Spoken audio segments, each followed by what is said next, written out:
पूर्ण करना चाहता हूँ।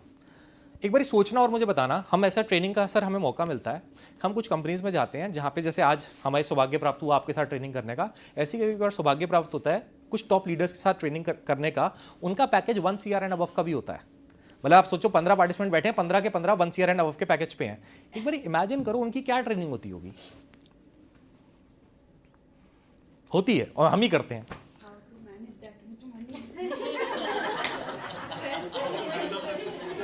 वो खेले खिलाए लोग होते हैं मैम, वो टैक्स वैक्स ये वो सब उनको पता होता है, और शायद मैं उतना एक्सपर्ट भी नहीं हूँ फाइनेंशियल मैनेजमेंट में, मैं सॉफ्ट स्किल्स पे ट्रेनिंग देता हूँ।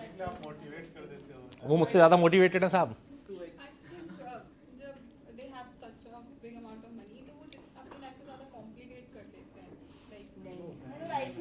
लेट अस स्पीक, लेट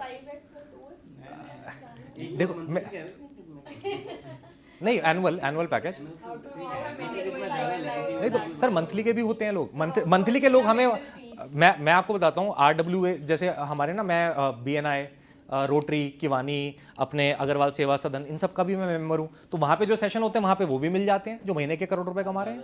हाँ वहाँ पे, और मजे की बात बताऊँ, आपके दिल पे मत लेना, वो 12वीं पास भी होते हैं कई लोग। पैसे कमाने के लिए ज्यादा पढ़ना चाहिए। एग्जैक्टली। तो एनीवेज कमिंग बैक, और देखो इस ट्रेनिंग का कहीं भी ऑब्जेक्टिव ना पैसा कमाना नहीं है, पैसा is a by product of the personality you have.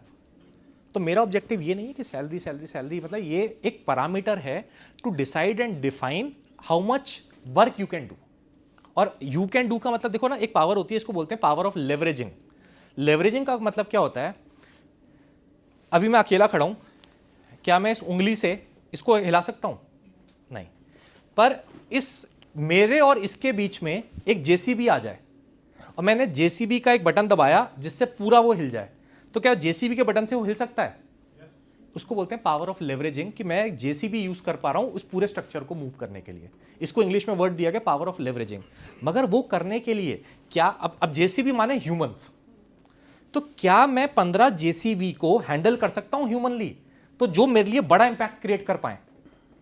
ये ट्रेनिंग होती है उनके साथ, इसको इंग्लिश में बोलते हैं people management, art of handling crucial conversations. उनको डेली हायरिंग करनी है, फायरिंग करनी है, और डेली ब्यूरोक्रेट से मिलना है, कैसे मिलना है, कैसे नेगोशिएट करना है, ये ट्रेनिंग्स होती है उनके साथ। पावर ऑफ लेवरेजिंग एक टॉपिक होता है जिस पे हम ट्रेनिंग देते हैं उनको। उनके पास टीम है 20 लोगों की, 30 लोगों की।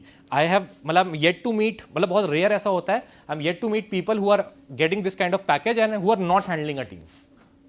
बहुत रेयर होता है, बहुत रेयर होता है, पर बहुत रेयर। और जितनी टीम उतने नखरे।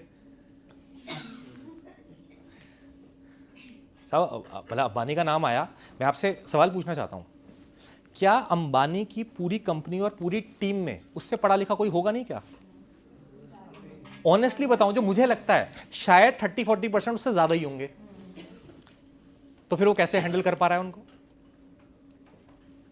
तो मैं आपको सुबह से यही कह रहा हूं कि टीम को हैंडल करने के लिए आपको उनसे ज्यादा एडवांस्ड, उनसे ज्यादा स्ट्रेस नहीं लेना, आपको हैंडल करने की कला आनी चाहिए। वो कला ही की बात कर रहे हैं हम, कि जब आपका दिमाग शांत है, सोबर है, अब आप जो इनपुट मैनेज, अब आप पकड़ना इस बात को, आप एक तरफ, मैंने आपको बताया मॉर्निंग मीटिंग लेने जा रहे हो गैंग्स ऑफ वासेपुर देख के, वर्सेस आप सुबह सुबह एक मॉर्निंग मीटिंग लेने जा रहे हो, एक किताब है डेल कार्नेगी की, how to win friends and influence people, art of influencing, एक किताब है। आप आर्ट ऑफ इन्फ्लुएंसिंग पढ़ के आप मॉर्निंग मीटिंग लेने जा रहे हो वर्सेस गैंग्स ऑफ वासेपुर देख के जा रहे हो। What do you think and when do you think your performance will be better? This is what I am referring you today sir. और जब आप ये करके अपना प्रिपरेशन करके आते हो, तो आपका टाइम, आपकी स्केड्यूलिंग, आपका एजेंडा, और अभी आपको बताऊंगा अपने दिमाग का जो डोपामिन है ना, वो कैसे रिलीज करना है, वो काम करके जो आपको पसंद नहीं है मगर आपके लिए सही है। ब्रेक के बाद का टॉपिक ही वही है, आपको रियल गेम समझ में आए। और everybody can do it sir, everybody can do it, you everybody can do it. सारा गेम आपकी संगत का है।